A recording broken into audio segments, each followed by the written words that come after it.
Good morning. This webinar offers closed captioning. To enable closed captioning, click on the live transcript button on the bottom of your screen and choose your preferred method. Welcome to the Chicago Department of Business Affairs and Consumer Protection webinar. Please note any website or email that I mention will be posted in the chat box. For those seeking business licensing assistance, you can visit the Small Business Center at City Hall or call 312-74-GO-BIZ. Also, business licenses can be applied for or renewed online at chicagobusinessdirect.org. If you are part of the BACP Entrepreneur Certificate Program, you could get credit for joining this webinar by sending an email to bacpoutreach@cityofchicago.org. If you want to learn more information about the program, please visit chicago.gov/businesseducation. Also, this webinar is being recorded and will be available at youtube.com/ChicagoBACP. I will post the mentioned information in the chat box. We encourage attendees to ask questions. Please use the chat box to send your questions. There will be a Q&A session at the end of the presentation.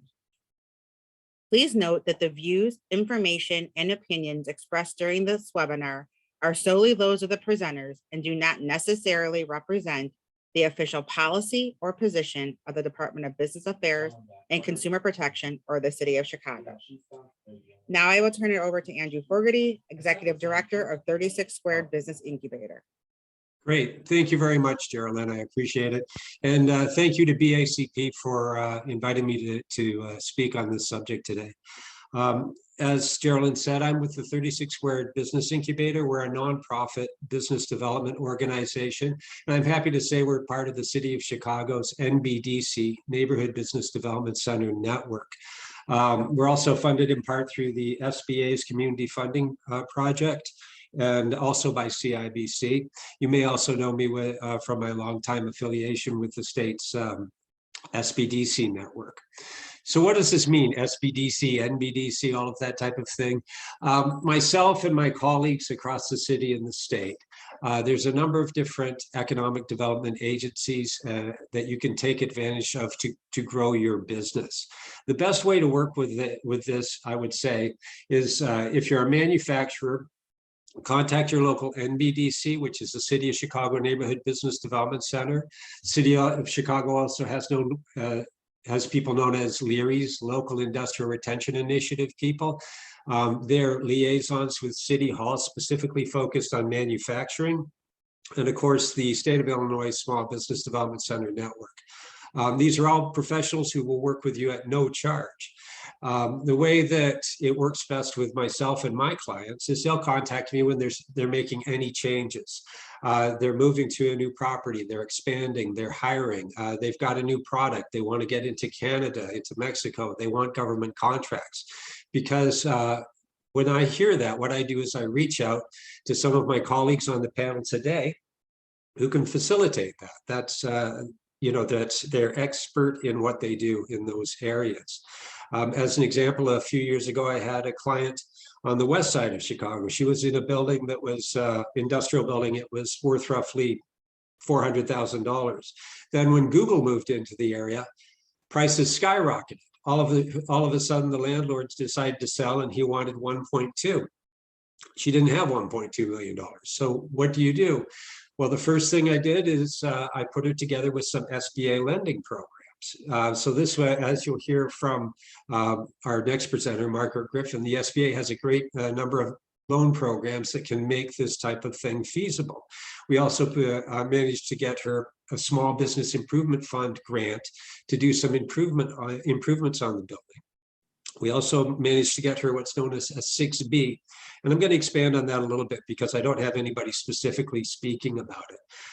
If you are a manufacturer or any type of business actually, and you're expanding into a new building, you're purchasing a new building, before you sign the contract, before you purchase the building, explore getting a 6B tax reduction. What this can do, essentially you're going to the city and you're saying, or you're going to the county, I should say, and you're saying, I want to move into this empty building. I want to create jobs. I want to create tax revenue. However, I need the county to reduce my taxes to have that done. With a 6B, What that will do is cut your property taxes roughly in half for initially 10 years, and then it's renewable for another 10 years. So, 20 years of having your property taxes cut in half on an industrial building is a significant amount of money. There's also a number of other programs that we're not going to be talking about today. There's just too many. Research and development tax credits, for example. If you spend money on research and development, you may be able to get it back on it as a tax credit from the state. The state also has people whose job it is to try and make sure that you stay here. So if you're seriously thinking about moving to Indiana, out Mexico, out of state, let me know, and I'll put you in touch with some of the state people whose job it is to try and put together a package of incentives to get you to stay. The other question I get often is, people will talk to me and I say, oh, there's this grant, there's this program, there's this incentive. There's free help with exports. There's free help with government contracts. And they say, why? Why does this exist? The reason is simple. The city of Chicago is in competition with all the other cities in Illinois to have you have your manufacturing business in their area. The state of Illinois is in competition with all the other states. The country is in competition with other countries. I have had people from Mexico knock on doors of our manufacturers saying, come down here. So that's why there are government-funded agencies working hard to keep you here with various grants, incentives, and programs that we help will do the job. So today, we're going to be hearing from a few different experts. I'm happy to have Margaret Griffin, Executive Vice President and Chief Lending Officer at Summercore with us. She'll be discussing SBA loan programs and also SPIF, which is the Small Business Improvement Fund. Bill McNamara, Director of the Illinois SBDC International Trade Center at the Women's Business Development Center. He'll be speaking about export assistance. Chris Hollingsworth, Director, Illinois PTAC at the Joseph Center. He's going to talk about getting government contracts. Arthur Hawkins, Business Services Consultant at the Illinois Department of Human Services. He's going to be talking about OJT grants. That stands for on-the-job training. And Todd Lowry, Business Services Manager with the Illinois Department of Employment Security. He's going to be talking about a great new program called the Workshare Program. So is it really worth your while to take advantage of these programs? The answer is yes. I know I was talking to Chris a few days ago.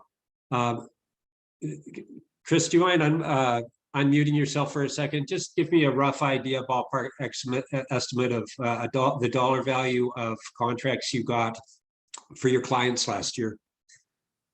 Yeah, we participated in probably over $480 million worth of contracts last year. And that's just you. That's just you, correct? Yeah, that's just our client base. I mean, the state of Illinois is probably close to 1.8 billion. Yeah. Okay. So, yeah, thank you, Chris.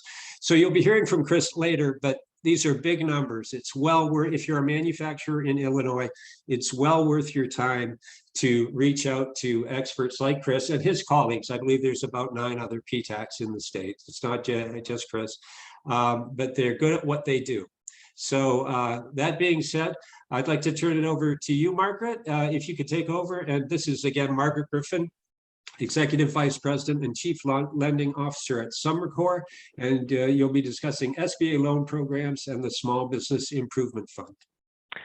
Thank you, Andrew. Really appreciate it. Good morning, everyone. I'm going to do this two-prong. I'm going to talk about the SBA first, and then I will talk about the grant programs that Summercore does on behalf of the City of Chicago.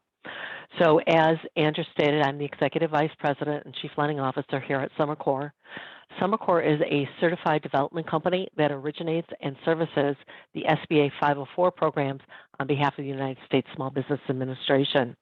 We also handle, as I stated, the SBIF, Small Business Improvement Fund, and the Neighborhood Opportunity Funds for the City of Chicago. Well, let's start with the SBA. Since 1953, the United States Small Business Administration has been in place. The very first loan that the SBA ever did was a permanent working capital loan. The programs were designed to help small business owners exceed, start businesses, and do well, and to help their operational cash flow spread over a longer time frame. Most of your SBA loans are a longer term than most banking financing terms. For example, if you're buying equipment, that equipment, depending upon its useful life, can go for 7, 10, 15, 20, 25 years, depending upon what the appraisal has to say. A commercial real estate building that is owner occupied can be taken up over to a term of 20 years or 25 years. That is huge when you think about those programs and stretching out that monthly payment. That can help the small business owner manage their operational cash flow for payroll purposes, working capital needs, and for inventory purchases as well. So let's start with the 4 basic SBA programs. The first one is the SBA Express Loan. This is really typically for permanent working capital or purchase of small pieces of equipment, or it can be used to refinance out existing business lines of credit. The SBA Express Loan started out as $350,000.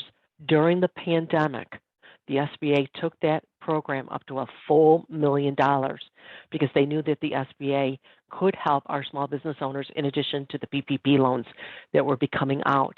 Now, under the SBA Express Loan, from a bank standpoint, there's only a 50% government guarantee behind that. So some of your banks may not have gone to the full $1 million, they may have done $500,000. Now that the pandemic is technically over, although we are still seeing some spikes in COVID, they reduced the program for the SBA Express Loan from the full $1 million, not down to $350,000 as it originally was stated, but to $500,000. So that program is out there and it can be utilized in conjunction with some of the other SBA programs. The next SBA program I want to talk about is the SBA Cap Line. This is the equivalent to a bank's line of credit. It is based on 80% eligible use of accounts receivables and the advance of 50% against the company's inventory. A couple of caveats I want to talk about on that. 80% advance rate against your accounts receivable. These are receivables that are 90 days or less still payable and due and owing to the company. If they're over 90 days, they are not eligible to be advanced against. On inventory, if it is a specialized inventory like a commodity, steel, jewelry, things of that sort, the advance rate can get truncated all the way down to 10%. The cap line can go up to a full $5 million. So under the SBA program, the most you can do is an aggregated exposure of $5 million for the SBA programs. If your NAICS code, such as a manufacturer, allows for you to do multiple projects, you can do up to $5.5 million per project if it is a green project, or $5 million all the way up to a $15 million aggregate exposure. So on the cap lines, once you get up to around $1 million, most banks will require either quarterly or semi-annual audits on your lines of credit. It will be utilizing a borrowing-based certificate or a BBC on a monthly basis that the company needs to fill out so they can advance. And if you're over $1 million, some of the banks will require a lockbox. They're going to want to see those payments come in to the bank through the lockbox and then the payment down on the lines of credit accordingly. There will be a contract in place regarding the SBA cap line and the borrowing-based certificates that you're going to need to use. The next program I want to talk about is the SBA 7A. This is the most versatile program there is in the SBA. It does everything. It helps a startup business start. It helps do partner buyouts. It finances inventory, equipment. In a business acquisition, if you have a lot of goodwill and intangibles on that, it can be utilized for that. The SBA 7A program does not need to have a one-to-one collateral coverage. And let me explain. If you're going in for an SBA loan of $1 million, normally you want to see $1 million loan backed up and supported by $1 million of collateral. That would be the assets of the business, the building, and if it was short, they would also look to see to take a lien against your personal residence. Even if you have taken all available collateral under the 7A program and you don't have that one-to-one collateral coverage, you can still do the 7A program. Now, there is a caveat to the 7A program. It is a variable rate program based on prime plus 275. So right now, our prime based on the Wall Street Journal is 4%. So prime plus the 275, you'd be at a 6.75% rate. Now, I will tell you that as the rates increase, that will increase as well. Now, your bank can give you prime plus 1, prime plus 1.5, prime plus 2. They can't go over the 2.75. They can reduce that down. Now, there are a handful of banks out there right now who do the 7A program with a fixed rate, and they will fix it for 5 years, and then it will arm in year 6. That's Live Oaks Bank, Chase Bank, U.S. Bank, Wells Fargo, and Fifth Third Bank. However, on those fixed 7A rate programs with those banks, their credit criteria may be a little tighter than it would be if it's a variable rate deal. That is really important for you to know as well. So let's talk about the SBA 504 program. Now, this is a fixed rate program, but it is very definitive on what the use of proceeds can be used for. It can only be used to purchase or refinance owner-occupied real estate, including the renovations, or it can be used for large pieces of manufacturing equipment. Okay, you'll need an appraisal on the buildings, you'll need appraisals on the equipment. The terms for the 504 program are very set: 10-year term, 20-year term, or 25 years. And it is based upon the debenture being sold in the secondary market before your rate is assigned to you. So let's stop here for a minute, because I know everybody right now is very concerned about the increasing rate scenarios in the market right now. So we all know that our inflation right now is at 7.5, if not higher. The Federal Reserve has to take the rates up to combat the inflation. So we're seeing, we came out of prime, which was at 3, it went to 3.5, it's now at 4. The Federal Reserve here is talking about taking up another 50 basis points in another week or two, and potentially by July 1st, we'll be up to another 50 basis points.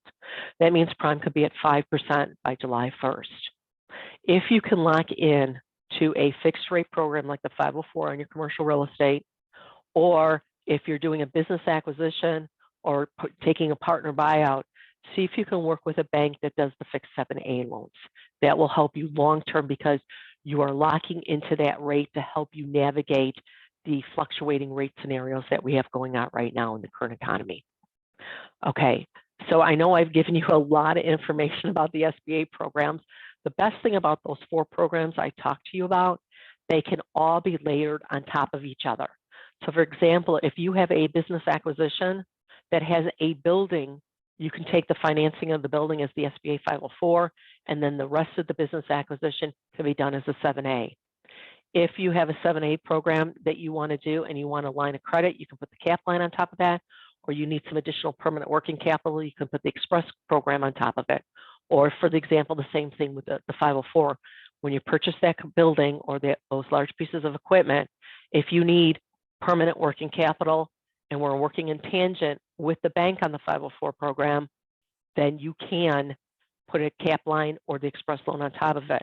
The other thing that you need to know about the SBA 504 program is its structure. The CDC, like us at Summercore, works in tandem with your banker. Your bank takes a 50% position on your loan. We would do up to a 40% loan, and then you would come in with a 10% cash equity. If your building is special use, and let me explain, special use, hotel, assisted living, hockey rink, amusement park, bowling alley, a crematoria, or a gas station, those are considered special use properties by the SBA 504 program. You would need to come in to the table not with a 10% cash equity in, you would need to come in with 15%. And if you're using the 504 program in conjunction with the 7A or on a business acquisition, the SBA has a rule called change of ownership. It's almost looking at the deal as if you were a startup. Therefore, your 10% equity position goes to 15. Okay, I'm going to stop on that for the minute. I do need to share my screen. So if you don't mind, I have to turn to the side here because I have those dual screens going. And then I want to talk about the neighborhood opportunity funds and the SPIF programs. I'm hoping everybody can see my screens.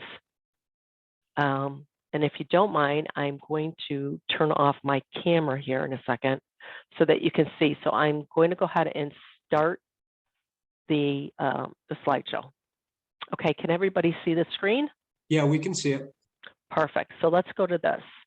So in here, this is what we're doing right now for the Chicago grant programs, the Small Business Improvement Fund and the Neighborhood Opportunity Fund. But let's talk about the Small Business Improvement Fund. Okay, eligible work includes roofing, facades, storefronts, interior build-outs, HVAC, plumbing, Basically, anything to upgrade the building to specs or conformity with the codes in the city of Chicago. The maximum grant amount you can get is $250,000 for industrial buildings or $150,000 for commercial. If you're not sure what your building is, you need to check your zoning. Okay, all buildings in the city of Chicago, actually all buildings have a zoning to it. Some buildings are zoned multi-use. The question is it for industrial use that you're using or commercial? Normally multi-use will somewhat default to commercial. That means you're maxed out at $150,000 for that property. The grant also has tax increment financing, which is called TIF revenues. There's also additional dollars provided by the city of the council. New areas open up every 30 days. So let's talk about that. Every 30 days, we have a new geographical location in the map of the city of Chicago when the applications are open. Not everybody will receive this. You have to submit your applications, and then through a lottery process, you are awarded this. Andrew, I'm going to stop on this for a minute. Is there anything you want to add to that point? I just wanted to say that this is not this grant, the SPIF will not pay for 100% of an improvement, correct? If I need $100,000, is depending on your type of business and your situation, it's typically 50%, correct? That is correct, Andrew. And I do have one other question regarding or comment regarding the SBA loans that you were just talking about. So if I'm a manufacturer and I want to expand, purchase a building, and I want to buy some machinery, I don't need to know the ins and outs of all of these programs, correct? I could come to you or my lender, and they would guide me as to which the best program to go to. Is that typically the way it should work? That is correct. You can either go to your banker or you can contact us directly, and we will find you a banker if you don't have one, and we can walk you through all the programs. Great. Okay. Thank you. Thanks, Andrew. Okay, projects funded through a reimbursable grant. Now, this is important. Okay, if the grant's going to come to you for construction, the grant itself can have a escrow set up at the Chicago Title and Trust where they can put the funds in it, and then the title company handles the payouts to the subcontractor. If the bank is involved on this, so in other words, you're using the grant program in conjunction with another loan with your banker, the bank may have their own title company or their own construction arm, and then they will do everything. They will document it. They will get all the waive lien releases and the final disbursement sheets. They will do the site visits. They will get everything done, and then they will submit the full package back to the grant for reimbursements back to the bank on this. So you have to really make sure you understand your grant paperwork. Is it money coming up front and you need to let your banker know? Or is it reimbursable, meaning the work has to be done front, the money has to be done front, and then they come back with it? That's really important for you to know. All eligible applicants that meet the requirements will receive the grant pending funding availability. This is important. Excuse me, my summer allergies have kicked in. There's only X amount of funds that are available. If the city runs out of funds, then the program stops for a while until more funds are made available. So this is just something you need to be made aware of. Okay, hang on here a second. I'm going to go to my next slide. Okay, this was a project we did for Omni Ecosystems. It was a substantial green infrastructure. It was a great private program that we did through the SBIF grant program. They were located at 47th and King. There was a TIF involved with this as well, which was great.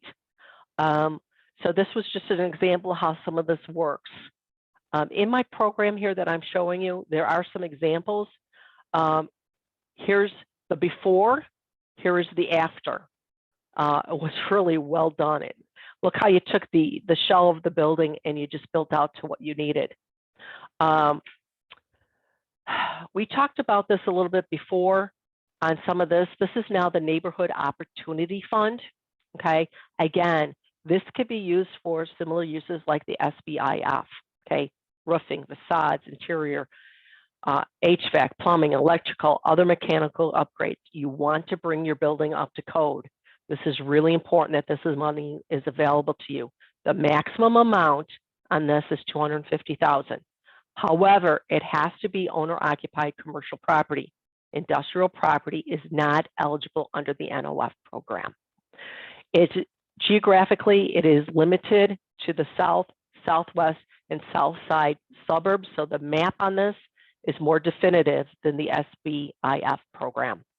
Okay, the grant funded by the Downtown Density Bonus Program, it leverages new developments in near these areas, and there's only 2 application periods per year. So in other words, semi-annually they're doing this. So it's really important that you go into www.chicago.gov/NOF to see when they're going to start to take the applications. If you miss the one application, you have to wait till it opens up again. Okay. This is very interesting as well. What I would call a little caveat to this. On the construction escrows, there's only 3 draws. It's paid directly to the contractors. Okay, there is a reimbursable grant option still available. However, they want to work through a bank on that. So if you want the NOF to pay directly to your contractors, they're only going to do 3 draws. So whoever your general contractor, GC, is, you have to make sure that they understand how the grant works, how the draws are to be done, when the sworn statements are to come in, and when they have to get the lien releases from each of the subcontractors for their payments to come through.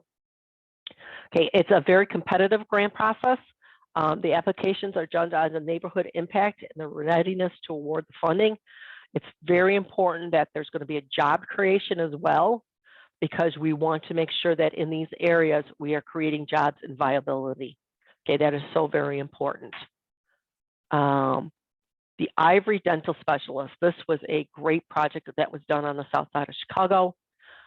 If you looked at the facade on this old building, it needed some work. I guess that's a good way to say that, even though it's probably an understatement. And then look at the after. I mean, it turned out really nice. And then in the inside of this, it needed a lot of work. Let's just be honest. And then look at the after. It turned out wonderful. So this is just something that we wanted to share. I didn't want to do a lot of slides today on these programs. Hang on here a second. And I think I am back and I'm no longer sharing. Okay, that's great. So at this time, Andrew, I'd like to pass it back to you unless people have questions. I know we went over some stuff kind of quick, but I know we're also on a time constraint. Sure. You know what? We'll take questions at the end, but thank you very much, Margaret. Great job. And the best way to work with the SPIF program is if you have an industrial building, a commercial building, and you need work, you need roofing, plumbing, that type of thing. Go to Summer Corps' website, see if you're in a SPIF district, see when there is going to be money available. And as you said, the 30-day window to apply is coming up. And then get to work. Contact Summer Corps.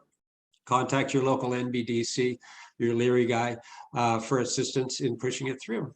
Thank you, Margaret. I appreciate it. And next, so you've got your building, you've bought your building through your SBA loan program, you've expanded your manufacturing. You've got a lot of products going all over the US. So now you want to get it into Mexico or Canada or perhaps Australia. What are the labeling requirements there? How do you get it there? What assistance is available for you? I'm happy to say we have Bill McNamara, director again of the Illinois SBDC International Trade Center at the WBDC. That's the Women's Business Development Center. And you do not have to be a woman to work with you, correct, Bill? Correct. Okay. And Bill is an expert on export assistance, and I'm just going to turn it over to you, Bill. Thank you. Can you hear me, Andrew? Yes. Okay, I'll share screen and we've got a few slides to go through.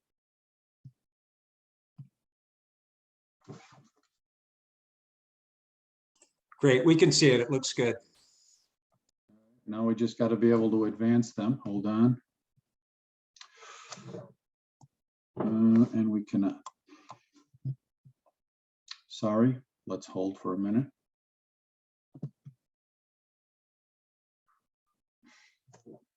I'm going to stop sharing for a moment and try again.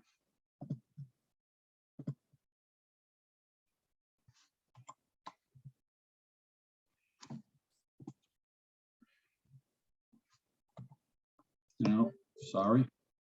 Join you in a moment.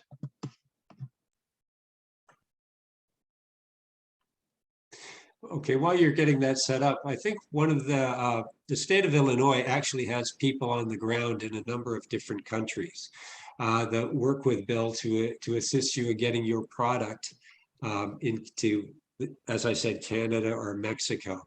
It's a great service, and to work with Bill or Chris or myself, as I said, we are working for nonprofit business development organizations, so there is no charge. Are we working, do you think? Can you see the screen? Yep. Okay, let's go. So let's talk about the layers of resources available for people who are interested in exporting. Why exporting? Because exporting brings money into the city, the state, and the USA. Briefly, why go international, right? Because there's a lot of people that are going international and finding opportunity. 80% of US exporters are small companies, so you don't need to be afraid of exporting, right?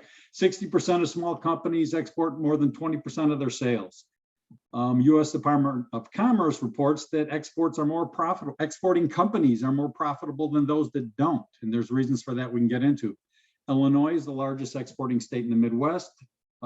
We shipped about 65 billion in exports in 2018 and about the same over the last few years.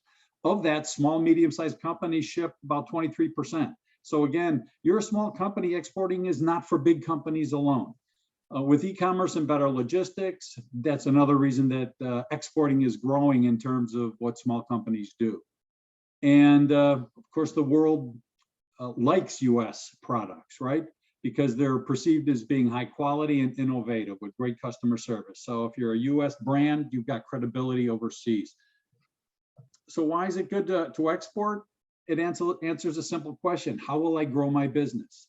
Going to more market diversifies your business. If you're just dependent, I mean, the US market can sometimes slow down or shrink, whereas there's other parts of the world that are still growing. So it's a good reason to diversify your business geographically.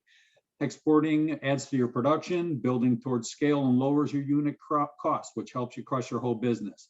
If you've got a summer product, so to speak, it can even out the seasonality of your business. You can send in the winter here, you can send your products to the southern hemisphere. And exporting can also be a place that you can sell products late in their US market life cycles. So again, and there's a lot of resources to help you. So a good place to start is the international trade centers. And that's where I'm at the International Trade Center. I work with companies typically throughout Cook County. There are 6 of them in the state. There's one in Lake County, there's one in DuPage County, and there's 3 downstate. What can we are, the ITCs, are government funded offices. And they're actually not only in Illinois, they're across the whole country. We're your gateway to exporting. We can help you navigate the export process. We can help you navigate the resources available and connect you with people to help you. The focus is on small, medium-sized business. We can help you start or grow your exports if you're already exporting. We can offer advice or connect you with experts on all parts of exporting: logistics, documentation, how to get paid, compliance, distribution, legal issues, etc. So part of what we do is, yes, we can provide advice, but even more so, we can connect you to a network of experts in the export field. And we can connect you with government resources as well at state level, like OTI in Illinois, to US Department of Commercial Service, to the EXIM and the SBA. And these are, we'll get into what they provide. There are targeted assistance. There is targeted assistance available to minority businesses. We can connect you with those folks. There are grants. Illinois has grant-free money available. We can sort you and help you through that process. Again, and we're here to answer one-time questions or ongoing assistance. So we're a good place to start at the International Trade Center. And again, we can help you figure out, are you ready to export? What I spend my time is on developing export plans with clients, figuring out where do we go? What does the channel look like? What are the we should start with? What strategy should we go direct? Should we work with distribution, et cetera? We can help you with research, which will help us and help you figure out, again, where do we start? There's 190 countries in the world. Where should we start? We can do some research to say, okay, you know, it appears that these 3 or 5 countries have most potential for your product, that type of thing. Again, we can help you with shipping and logistics and payments and insurance and grants. One other thing that the ITCs provide is educational content. And for example, these are webinars. We put on once a month webinars at the ITC downtown Chicago. And here's a sample of the topics that we cover. Let me know, we can add you to the list, and you can join us on our monthly webinars as well. The ITC process. So you come to us to start, right? If you think exporting is a good idea, and I'm going to note here that it's hard to start your business exporting. The best indicator of a successful exporter is you've got a successful business in the USA. Your operation's up and running. You know how and why you compete. You know who your competitors are. You know why your customers buy. If you've got that platform, we can look into exporting, and we can help you plan that and create a strategy and a plan. Beyond that, we might identify through research and discussions your top 3 to 5 markets. What would that channel look like? What does that customer look like? And then we reach out to state or federal agencies to help us find a pool of partners in those countries. What I spent my career doing was building and managing channels and partners, and that we can help you as you sort through your options and what are the questions to ask. How do you evaluate these possible channel partners up to when you may appoint them as your distributor in these particular countries? And again, we're there to help you with exporting. Okay, how do I ship it? What about payments? What about paperwork? We can connect you with people to assist you with those processes. Okay, so let's say the next level up is the state. The state Office of Trade and Investment is there to help Illinois manufacturers export, Illinois companies export. Headquarters is in Chicago, and there's 6 offices around the world. OTI provides leadership in exporting. There's their offices: Tokyo, Shanghai, Mexico City, Europe, Israel, and Toronto. We'll connect you with these people. And I think as it says at the bottom there, Illinois firms have global support. Yes. So there's the ITC level 1, state level 2. The state, what they're strong at is trade missions and trade shows, supporting a trade show. So keep that in mind. I think that's what they're really good at. And also their grant program. The grant program, will subsidize your exporting activities, such as getting translations done, traveling to exhibit in a trade show, to work on your website so that foreign buyers can find your products, these to get your CE marks, or for example, your product certifications in other countries. They will subsidize, you have to apply, but they will subsidize these activities. So that's a great program. And the amounts could be from $5,000 to $10,000 of subsidy, so it helps. Next level up is the U.S. Commercial Service. And there's people in every embassy around the world. And within the Commercial Service, their job is to help U.S. exporters into these markets, right? So the Commercial Service can also help us find the best international markets for your company. They can, there's a whole separate section within the Commercial Service called the e-commerce lab that we can connect you with, that'll help U.S. exporters create tools and resources to leverage e-commerce channels. So that's really a new service and quite useful. I think what they're best at is business matchmaking. Again, all right, I have a sporting goods product. I sell to Dick's Sporting Goods in the US. We've gotten a lot of hits on our website, say from Germany. We'll go to the Commercial Service at the embassy in Germany and say, okay, we're successful, we're up and running here in the US. Can you find us the Dick's Sporting Goods in Germany? And who are those people?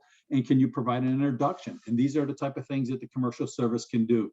That'll take us right up to the door, identify these partners, and bring us right up to the door and provide an introduction. And when the US Embassy calls on the phone or knocks on the door, people typically answer. So it's a great service. There's also market intelligence. Let's say you've got somebody that says, oh, somebody called me up from Dubai and they're ready to buy a container of goods. I'm ready to go. Let's do a background check on that potential buyer. And that's where the Commercial Service can help us as well. Is that a real company? Is it, is their payment good, et cetera? Also can help with things like interpretation, transportation, et cetera, when you may go into a country to explore the country or explore discussions with partners.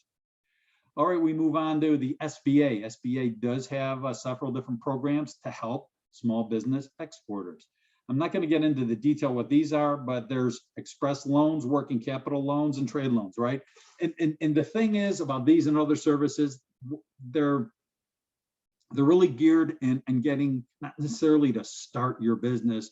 They're there if your business is at a particular level to get your business to from A to B, right?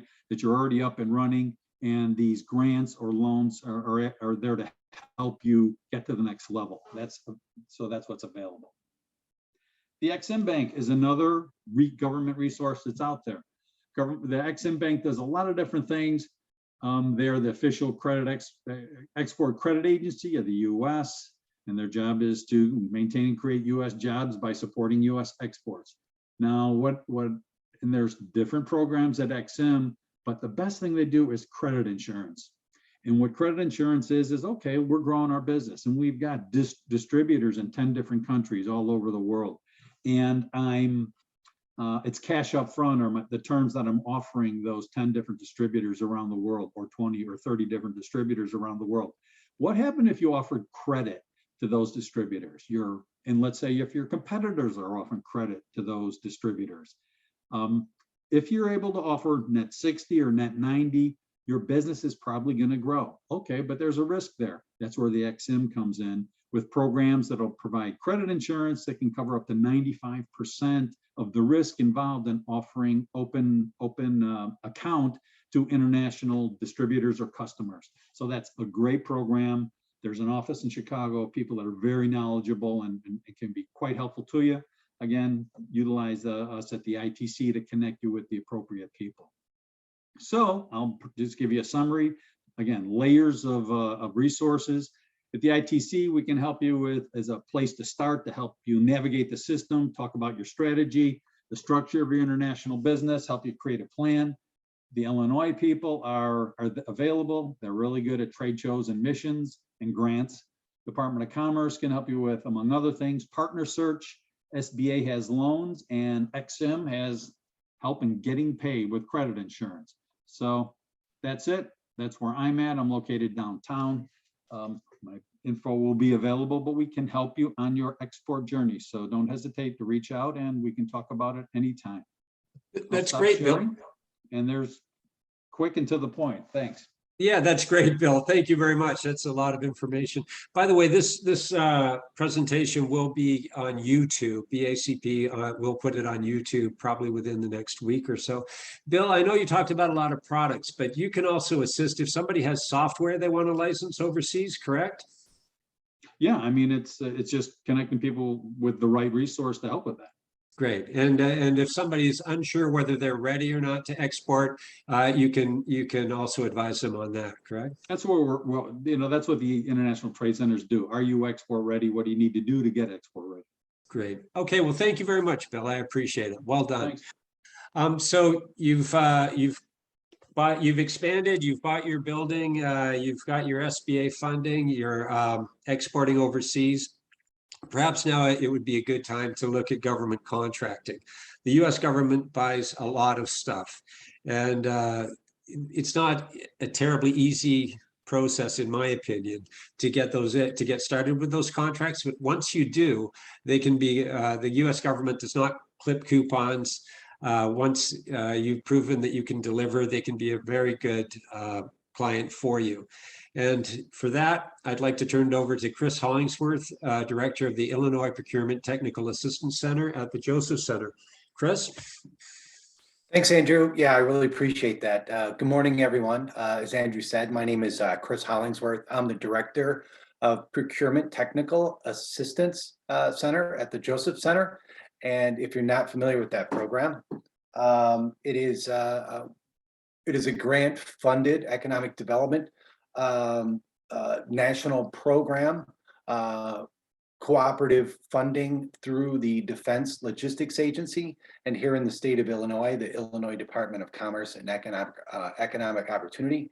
And we're put in place to assist small businesses with the government procurement process, government acquisition.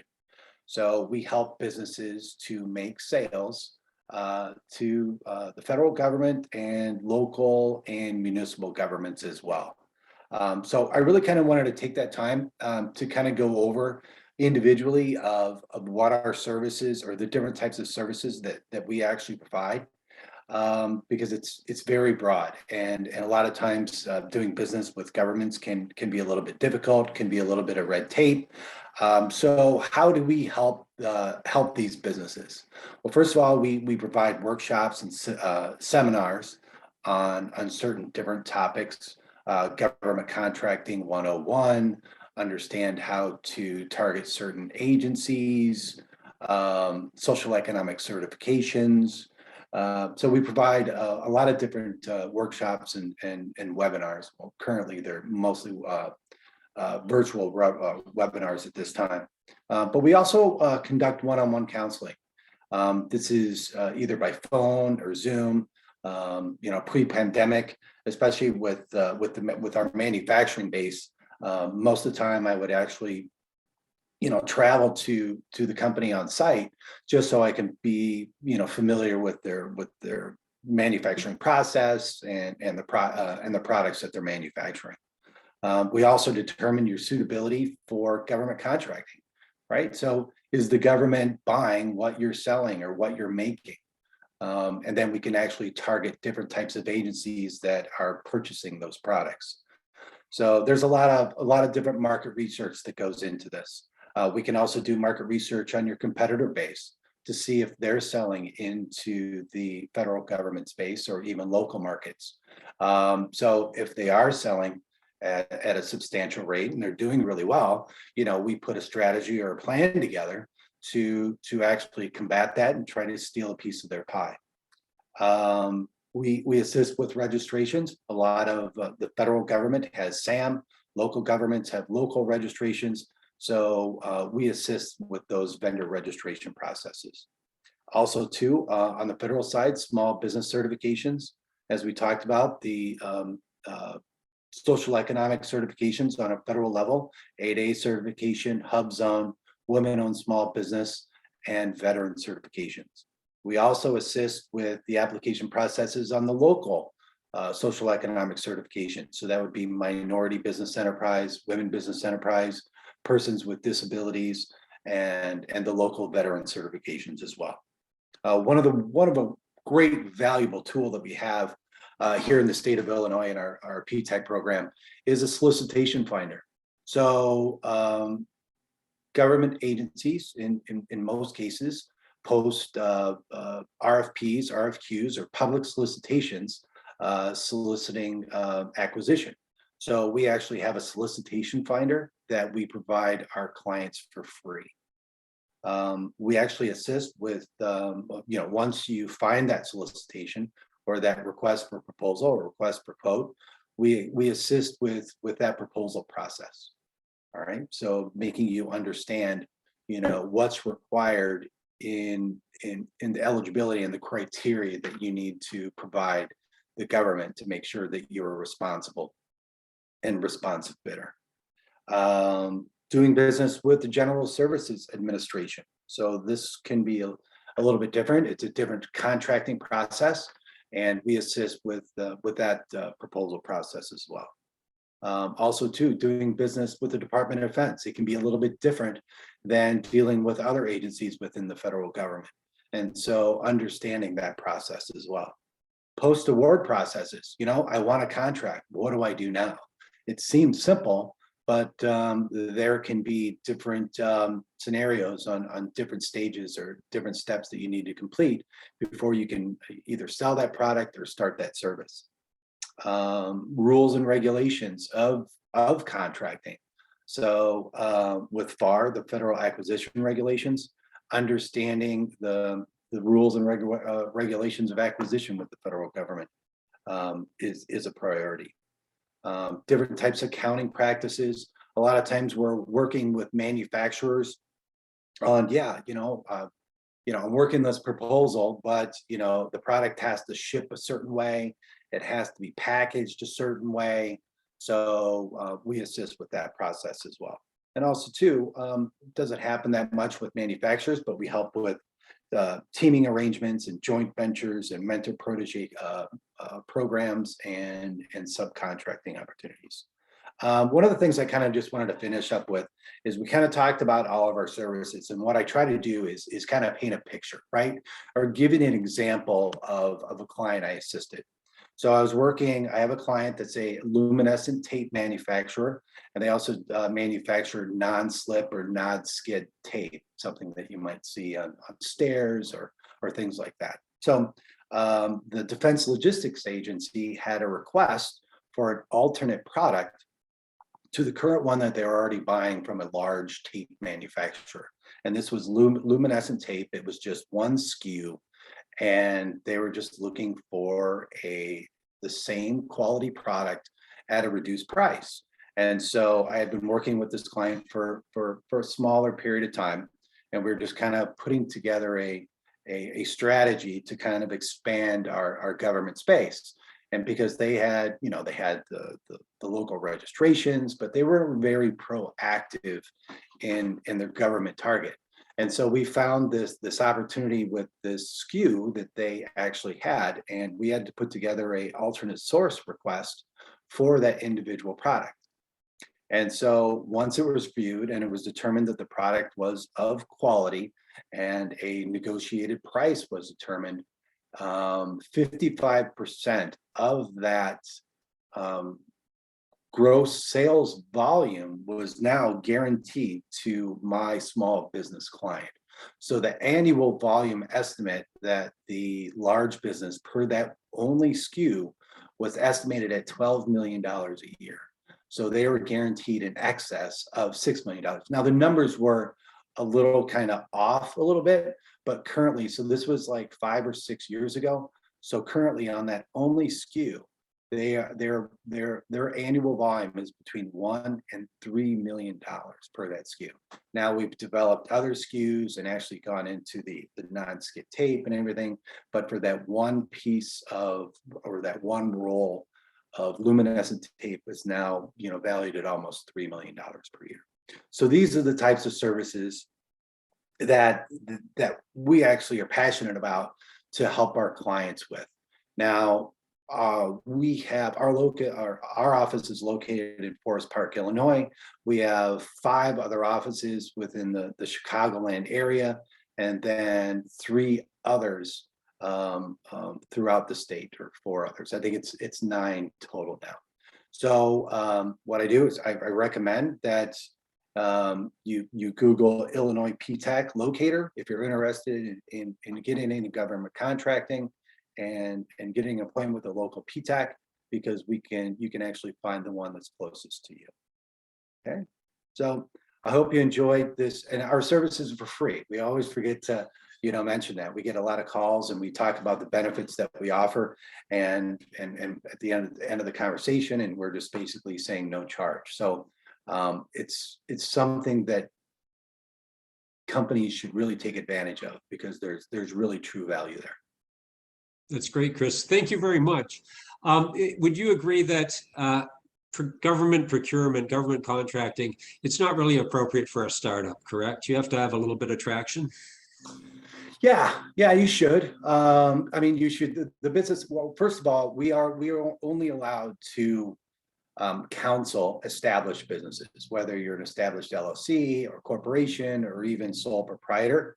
It really kind of, it depends. It's like I have janitorial services companies that can bid a contract without past performance. You can do local ones. You don't have to target just federal ones where you have that kind of catch-22 on federal contracts once in a while, where you have to have past performance without getting the contract. Well, if I can't get the contract, well, how can I have past performance?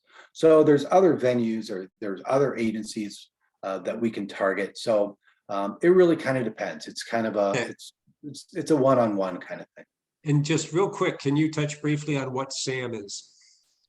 Yeah. So SAM is an acronym, as you need to know, get into government contract, because everything is acronyms. But SAM is System for Award Management, and it has a lot of utilities to it. But on our side of it, it's the federal government's vendor registration portal.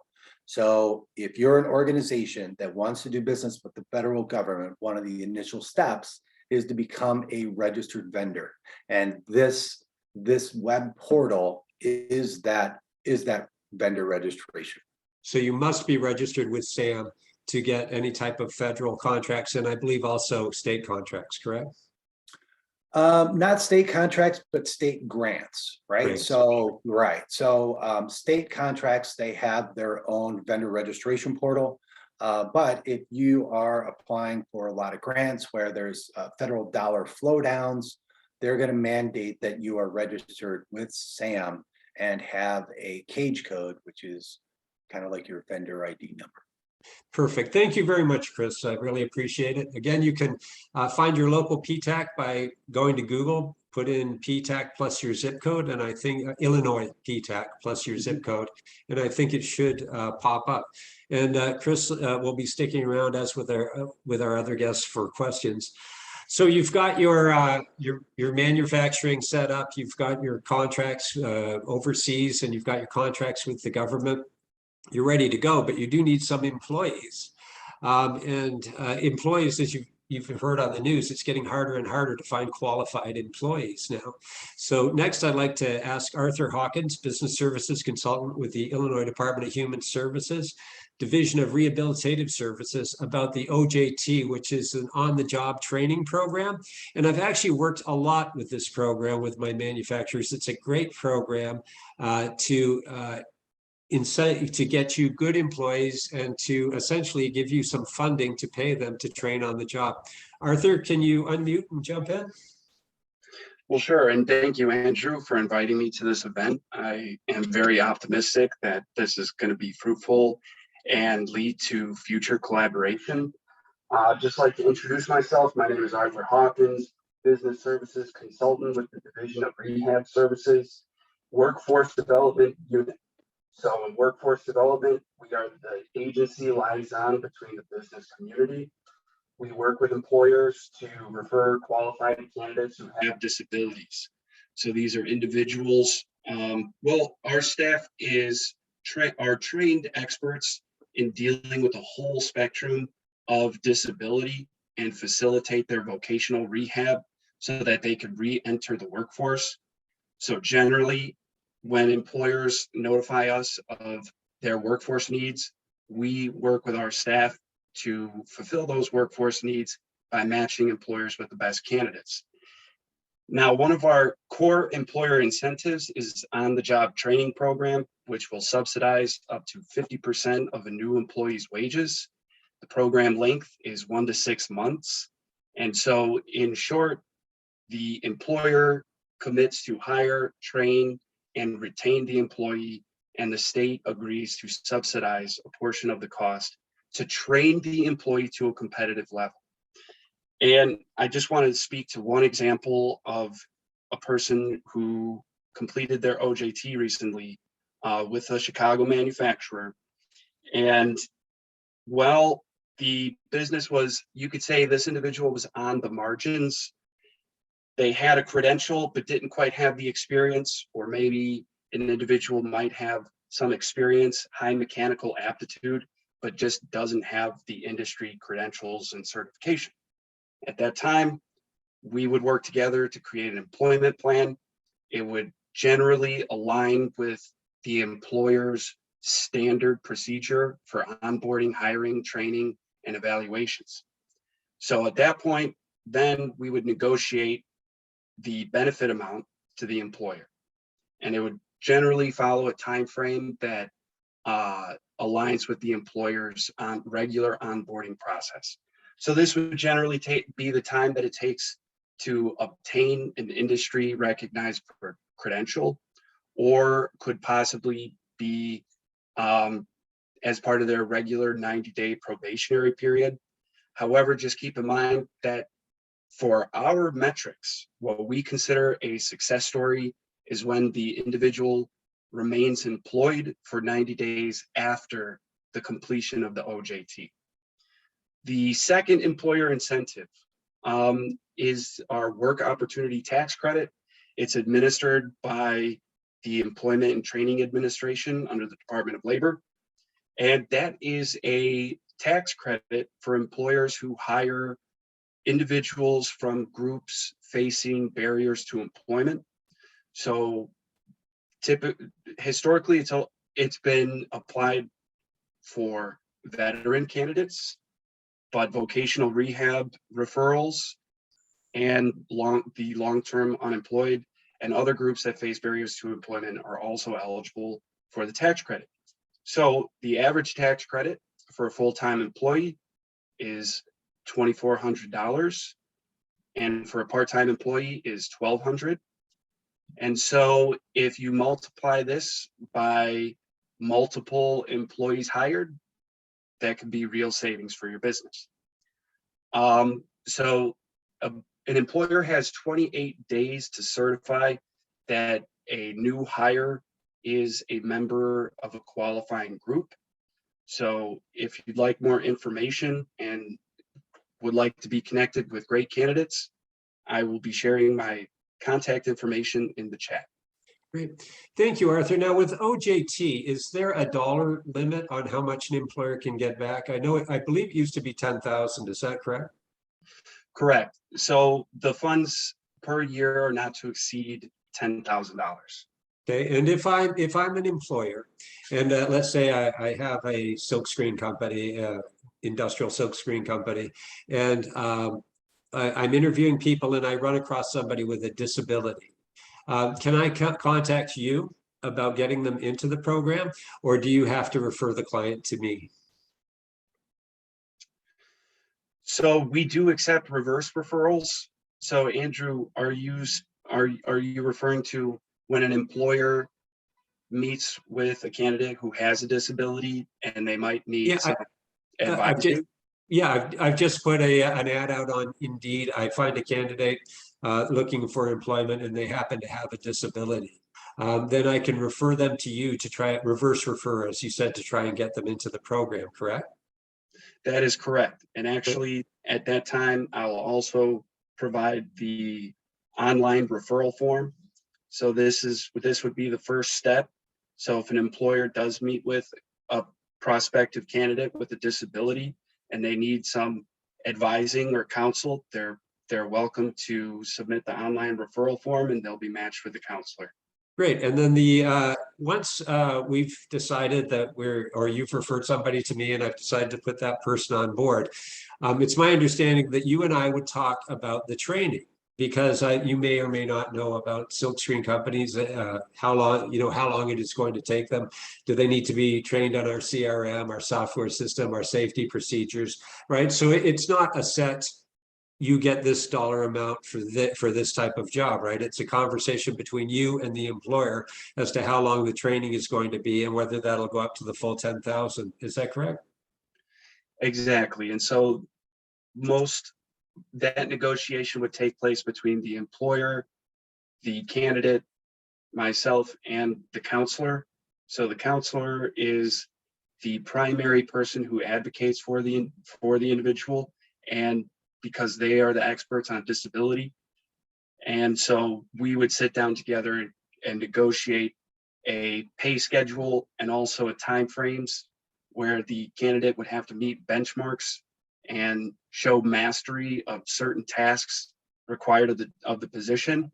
And at those benchmarks, the amount and the benefit would be negotiated between all parties. And finally, so I've got my silkscreen company. I'm happy with the program. I've trained the candidate in. They're good at what they do. They find a better job 4 months later. We can do this again, right? Because the candidate is left, or if for some reason it didn't work out from our end, I can go ahead and hire somebody else under the program, correct? Exactly. So it's, as far as from our perspective, it's very candidate centric in terms of their outcome, and that is how we determine if it's a successful outcome for our agency and the employer. So the employer would still be eligible for any of their position vacancies that are open and available are eligible for OJT. That's great. Thank you very much, Arthur. I appreciate it. Also, I should say that the OJT program, Arthur's focus is on clients with disabilities, but it is also available for job seekers who are on or eligible for unemployment.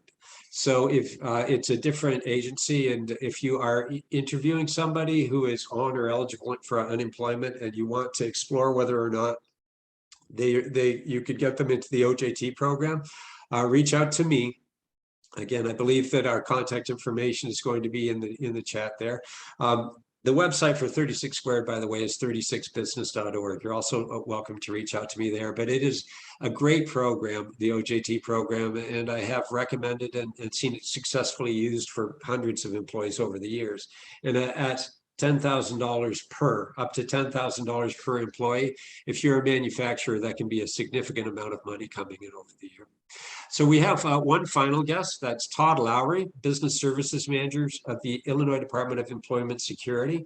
Another thing that's been happening a lot, especially with manufacturers and the supply chain problems, is you may not have anything to do for your clients, for your employees to work on over the summer. You may have to cut back hours, but you don't want to lose them.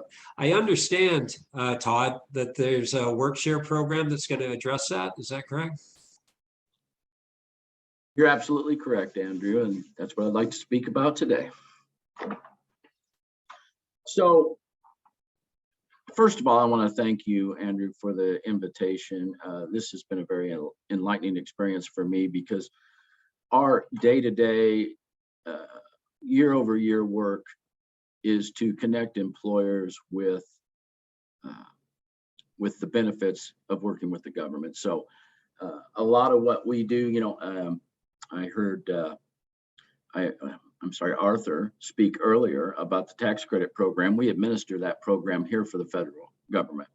So that tax credit program, as Arthur mentioned, is dollar for dollar tax liability against your tax liability. So thank you for mentioning that, Arthur, and we work with DHS to certify those folks for that tax credit. With that said, I'd like to get into the WorkShare program, Illinois WorkShare. We applied for and received a federal grant, which began in March of 21, and it was the WorkShare Illinois program. We named that ourselves. It's actually known by other names across the country, Shared Work and others. So, but we call it WorkShare Illinois, and we are marketing the program that way. So what is it? WorkShare is a volunteer program that the employer engages with, and it actually puts the control of unemployment into the employer's hands.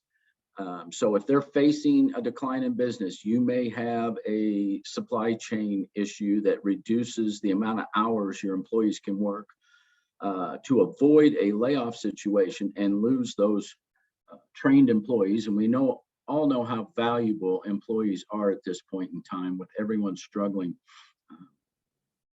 to get the workforce, to connect to the workforce in order to support their efforts. So one of the things you do not want to do is lose those trained employees. You've got a lot of investment there.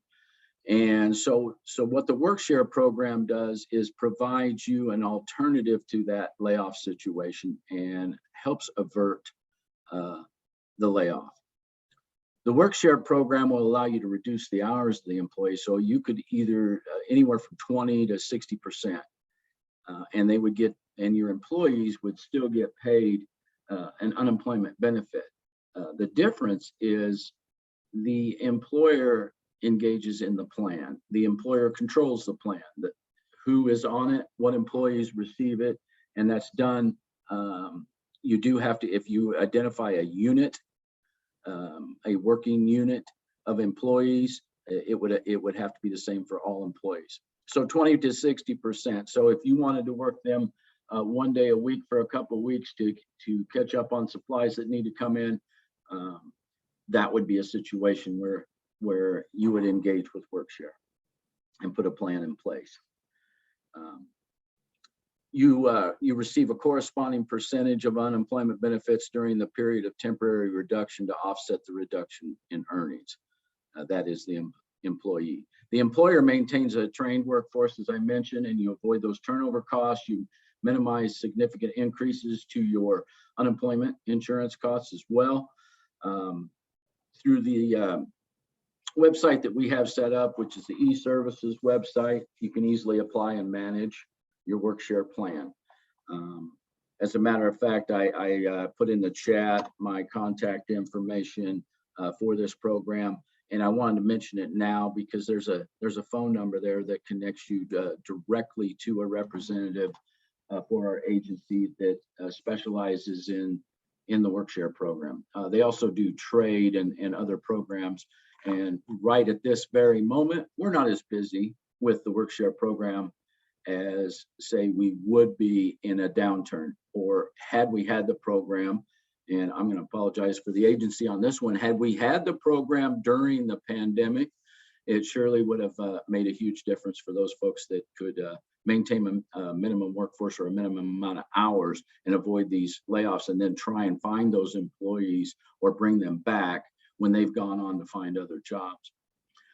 So an example of that would be Michigan, who did approximately they averted 90,000 employee layoffs by engaging in the program. So it was a very active and very well-used program in the state of Michigan during the pandemic. They're kind of like us now, where most employers are looking for help, not trying to avoid a layoff situation at this point in time. However, we expect there to be some sort of change in that dynamic moving forward. So in order to engage in the program, you would be able to go to that website that's mentioned there, des.workshare@illinois.gov. Once you get a registration or a plan in place, it might seem a little daunting.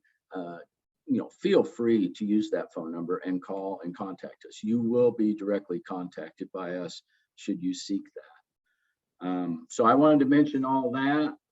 I don't know how much time I had on this to go into more detail, but I could if you like. Actually, but I think we're kind of short on time, so we'll have to go into some Q&A. But it does sound like a great program, Todd. It's something unique to help employers so they don't have to lay good people off and lose them. So thank you very much. And your contact information is in the chat, correct? Yes, you can contact me by email in the chat. The phone number goes to our special units program if you have any questions about WorkShare. And then there's so many other programs that we offer. And I thank you for bringing me on today, because I think there are so many hidden secrets in Illinois that really increase the bottom line for employers. We can be that point of contact for a lot of state agencies as well. I've got 5 managers around the state that can be connected to. Great. Thank you very much, Todd. And let me see, is our BACP representative still here? I'm still here. Hey, Geraldine, did you want to throw some questions at us? Sure. So the first question is there a certain date every month that the map changes so I can see where my area might be available? Do you know what program that was referring to? I'm thinking it might be for Margaret. I'm thinking so too. I'm thinking they want to ask about the SBIF or the NOF. The NOF, as I said, is only twice a year. You have to just continuing to look at the website on that. The SBIF, Andrew, you and I both know that moves around quite a bit. I would just weekly check the website for the current maps that are going out there. I wish I had a better answer for you, but sometimes that's just about all you can do. And as I said, if the funds are no longer available, they may skip that geographical location and pop to the next one. Also, check with your local NBDC. Go to the City of Chicago website in the search engine, put NBDC. You should be able to find a list of us, and we'll assist you in finding out what TIF you're in and when the SBIF becomes available. Great, thank you. The next question, how do you get on the list? I believe that might be from Margaret as well. If that's the list for the grants, they're in the website. There's forms that you can fill out for the application when it's open. Regarding a list, there's also a contact where you can put in your contact information. And then if something comes up, we will try to do a mass gelling email to everyone to let them know that that geographical area is being opened up. Great, thank you. Next You're welcome. question. I run a firearms safety and emergency response company, and I am currently developing new technology and training to address epidemic of gun violence in schools and for the general public. As we develop our products, who can I contact for help navigating and obtaining contracts for schools, police departments, government offices, etc.? That sounds like a question for Chris.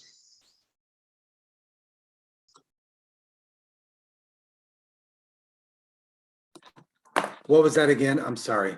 It's a firearms training company, and they're also developing some new technology, and they're looking for contracts, municipal contracts like schools, local governments, that type of thing. Their local PTAC can assist with that, correct? Yeah, they should. Yeah, I mean, if they're targeting, if those are the agencies that they're targeting, and those are government agencies, yes, definitely.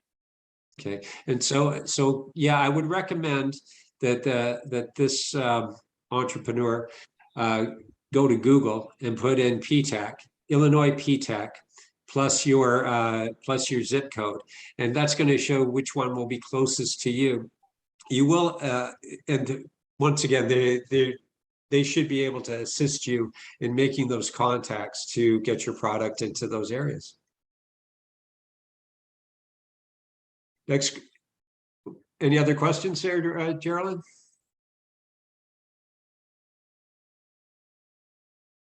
Let me just see. I'm going to take over some of the questions here. Let me see.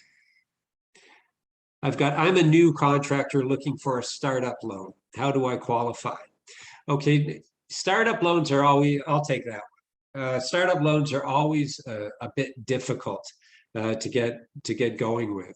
I would recommend you reach out to your local SBDC, which is Small Business Development Center, or your local NBDC, Neighborhood Business Development Center, to tell them what you're doing, how much money you're looking for, and what the purpose is that you would be using it for. But I do want to let you know that startup funding is always a little bit difficult, but you should definitely reach out to your local SBDC or NBDC. Question for Margaret: does the loans and grant programs only assist people in the city of Chicago? So the SPIF and the NOF, correct, Margaret, are only city of Chicago, but you personally in Summer Corps can reach beyond that? No, so the SBIF and the NOF, we do those on behalf of the city of Chicago. It is the city of Chicago parameters and the geographical map. For the SBA loans, we can do the entire state of Illinois. Great, perfect. And let me see what else, if we have anything else here.